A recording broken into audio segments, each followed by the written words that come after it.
बिस्मिल्लाहिर्रहमानिर्रहीम, अस्सलाम वालेकुम। मैं हूं शफकत अली और आज हमारे साथ मौजूद हैं अमेरिका से मलक महबूब एस्ट्रोलॉजर हैं और न्यूमरोलॉजी के ऊपर भी इनको बड़ी ग्रिप हासिल है। और वैसे मैं बता दूं कि एस्ट्रोलॉजी में भी बड़ी जबरदस्त और अच्छी प्रिडिक्शन करते हैं। और वैसे इनका शौक है एस्ट्रोलॉजी और न्यूमरोलॉजी, और बड़ी इन्होंने रिसर्च की हुई है, इसके ऊपर कोर्सेज किए हुए हैं। आज हमने स्पेशल इनके साथ सेशन रखा है। सर, बहुत शुक्रिया आपके वक्त का।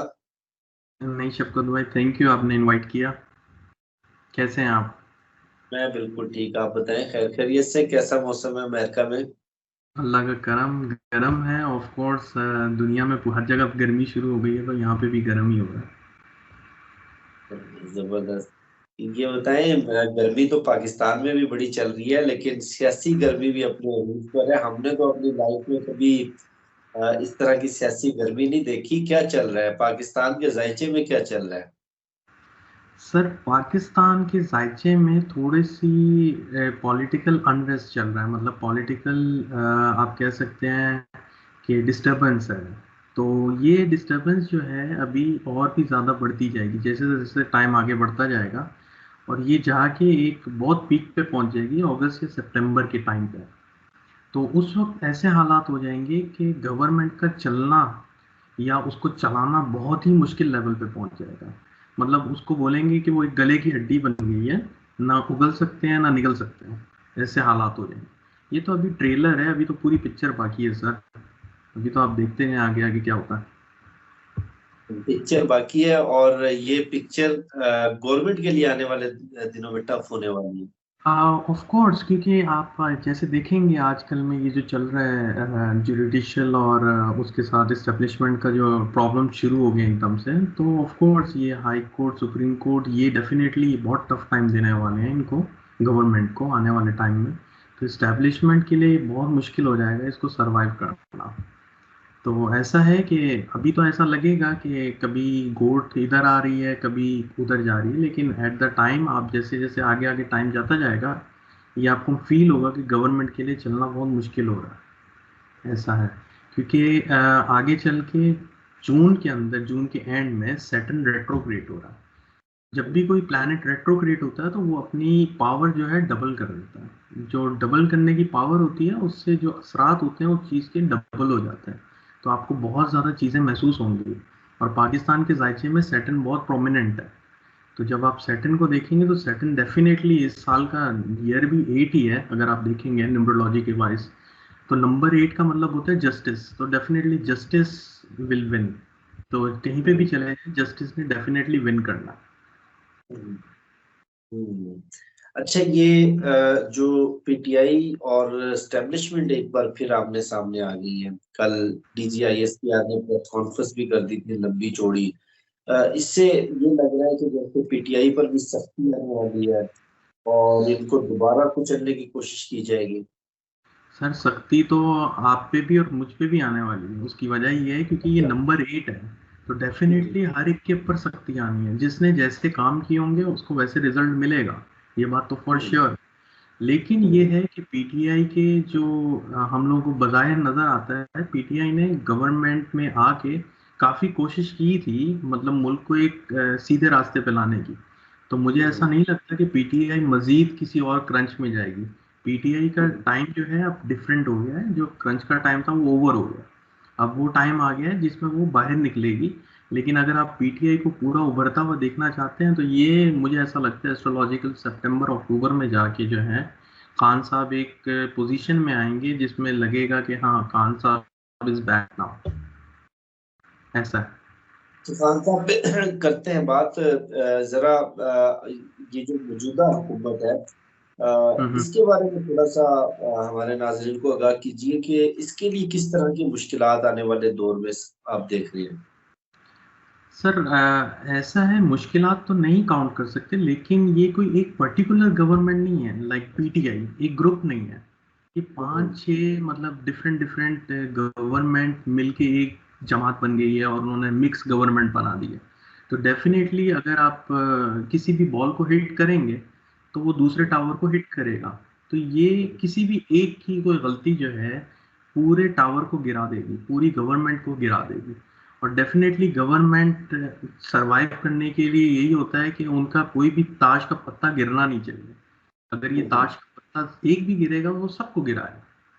तो अब ये मैं एग्जैक्टली नहीं बता सकता कि कौन सा ताश का पत्ता गिरेगा, लेकिन ये दिख रहा है कि ताश का पत्ता गिरेगा। इसमें ऐसा कुछ पर्टिकुलरली, ये तो फिर सबके इंडिविजुअल चार्ट देखे जाएं और फिर बताया जाए कि इंडिविजुअली कौन ज़्यादा वीक है। लेकिन एज अ गवर्नमेंट जिस दिन उन्होंने हल्फ उठाया था वो चार्ट बहुत वीक है, वो चार्ट बहुत ज़्यादा एफ्लिक्टेड हो गया है। स्पेशली ये जो रिसेंटली सोलर इक्लिप्स आया था उसके बाद से वो चार्ट बहुत ही वीक है। मतलब उसके असरात आपको भी नज़र आना शुरू हो जाएंगे, स्पेशली जून के एंड से आप देखिएगा बहुत कमाल होंगे।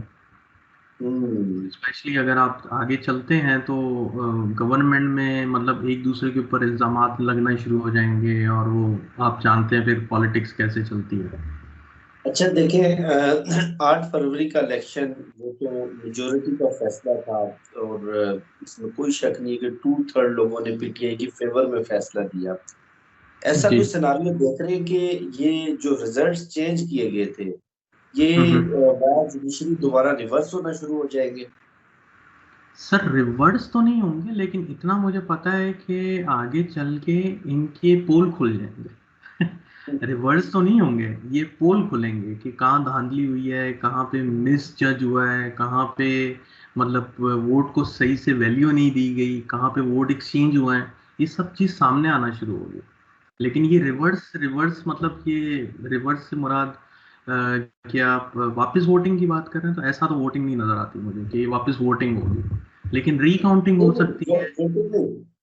मैं जो आप बता रहे हैं बिल्कुल एग्जैक्टली मैं भी यही पूछना चाह रहा था जी जी जी कि जी। जो ट्रिब्यूनल्स बने हुए हैं, ट्रिब्यूनल्स क्या इस तरह के फैसले दे सकते हैं कि इस इलेक्शन के रिजल्ट में रिगिंग हुई है और इस रिजल्ट को चेंज किया गया है, तो जो असल हकदार बनता है तो उसको उसका हक मिलना चाहिए?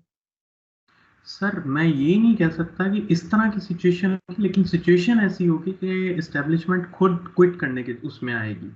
वो अपना पर्दा इतना फाश नहीं करेगी, लेकिन ये है कि लोगों को जरूर नजर आएगा कि ये हुआ है, लोगों के सामने आएगा। लेकिन वो वाली बात है ना कि अपना इल्जाम क्यों लेंगे वो अपने सर पर।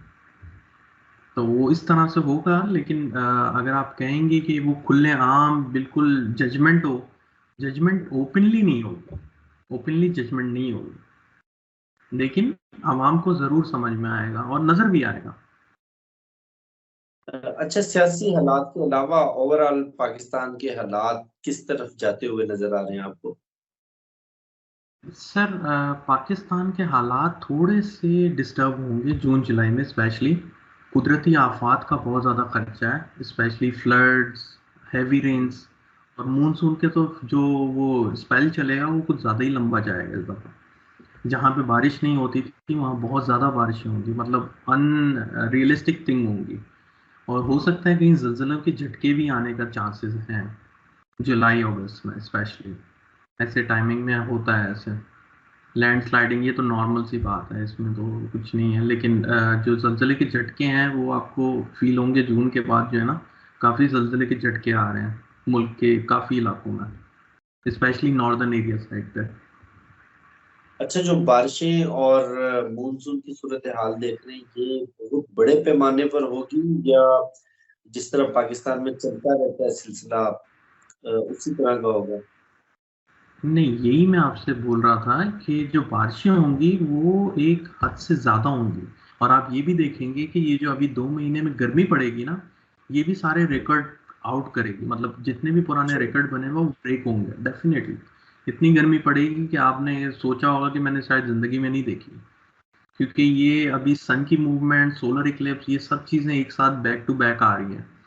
और फिर ये जो प्लानिटरी पोजीशन है ना, ये एक डिफिकल्ट सिचुएशन में है, तो ये डेफिनेटली इतनी गर्मी बन जाएगी कि लोग तरसेंगे बारिश हो जाए। तो जब बारिश होगी तो बोलेंगे या अल्लाह रहम कर हम पे, अब बारिश, बारिश के लिए जो हमारे लिए नेमत बना इसको जहमत नहीं बना, ऐसे हालात होंगे।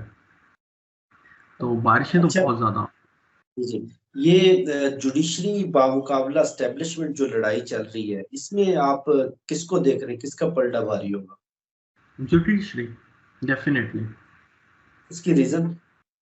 उसकी रीजन ये है कि सर जो इस साल का मैंने आपको पहले भी बताया है, जो नंबर है ना वो 8 है। 8 नंबर जजमेंट का नंबर होता है, तो जजमेंट में डेफिनेटली ये हाई कोर्ट, सुप्रीम कोर्ट, इनका पलड़ा बहुत भारी हो। मतलब अगर आप सोचते हैं कि ये एक्शन में नहीं आएंगे, ये बहुत एक्शन में आएंगे। ये थोड़ा सा आप टाइम वेट कर लें, जून के एंड में देखें इनके एक्शन। आप खुद सोचेंगे यार पाकिस्तान में पहले ऐसा कभी भी नहीं हुआ, अब क्यों ऐसा हो रहा है, मतलब इतने स्ट्रिक्ट एक्शन ले रहे हैं ये।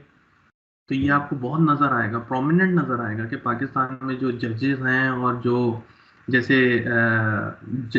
मतलब जो जज का एक्चुअल में किरदार है वो निभाएंगे, और जो कोर्ट है वो सही फैसले करेंगे और इनकी स्पीड अप होगी। जो भी पेंडिंग केसेस हैं, किसी के भी पेंडिंग केसेस हैं, उनकी जजमेंट बहुत जल्दी आना शुरू हो जाएगी। तो जजमेंट के हिसाब से तो मतलब पाकिस्तान को टेंशन नहीं लेनी चाहिए, जजमेंट तो डेफिनेटली होगी। अगर पेंडिंग केसेस का फैसला हो जाएगा और जुडिशियल एक्टिविज्म और जजमेंट्स नजर आएंगी तो मेरी पॉलिटिकल असेसमेंट ये है कि इसका बेनिफिशियरी पीटीआई होगा। पीटीआई को इसका ज्यादा फायदा होगा। आपको क्या लगता है? Sir PTI definitely come back करेगी, लेकिन जैसे मैंने कहा है कि जून के एंड में जो खान साहब का चार्ट अगर देखें ना, तो उनमें सैटर्न अभी थर्ड हाउस से ट्रांजिट कर रहा है। तो थर्ड हाउस से जब वो ट्रांजिट कर रहा है, जब वो रेट्रो होगा ना, डेफिनेटली उसकी जो पावर होगी वो डबल हो जाएगी। और जो सैटर्न होता है वो किसी भी चार्ट में प्रोफेशन को शो करता है। तो जो उनका प्रोफेशन है ना वो डेफिनेटली हाईलाइट होगा और वहां से उनको बहुत ज्यादा रिलीफ मिलेगा। लेकिन अगेन अगर खान साहब की हमने बात की है, तो मैं आज भी उनका चार्ट देख रहा था, तो उसमें एक चीज मुझे बहुत क्रिटिकल लग रही है। खान साहब की जो हेल्थ है ना वो बहुत डिस्टर्ब है अभी। और कोई बड़ी बात नहीं है कि जून जुलाई से पहले बहुत कम चांसेस हैं, लेकिन बहुत कम चांसेस को भी हम ज़्यादा कर सकते हैं, मतलब हो सकते हैं, काउंट कर सकते हैं। तो ऐसा हो सकता है कि उनकी हेल्थ की वजह से उनको टेम्परेरी तौर पे वो रिहा करें, और वो टेम्परेरी फिर आगे जाके एक स्टेज में बदल भी सकती है, परमानेंट भी हो सकती है। लेकिन अगर ऐसा ना हो तो अच्छा है, क्योंकि ये हेल्थ का प्रॉब्लम है जो कि अच्छी बात नहीं है। और अगर ये नहीं होता तो बाय एंड ऑफ सितंबर अक्टूबर डेफिनेटली वो जेल से रिहा होंगे। और अगर वो रिहा होंगे इस दफ़ा, तो अगर आप ये समझते हैं कि हमारी 70 to 80% पॉपुलेशन खान साहब के साथ है, तो मैं कहता हूँ 110% लोग खान साहब के साथ होंगे। ये बात आप याद रखिएगा।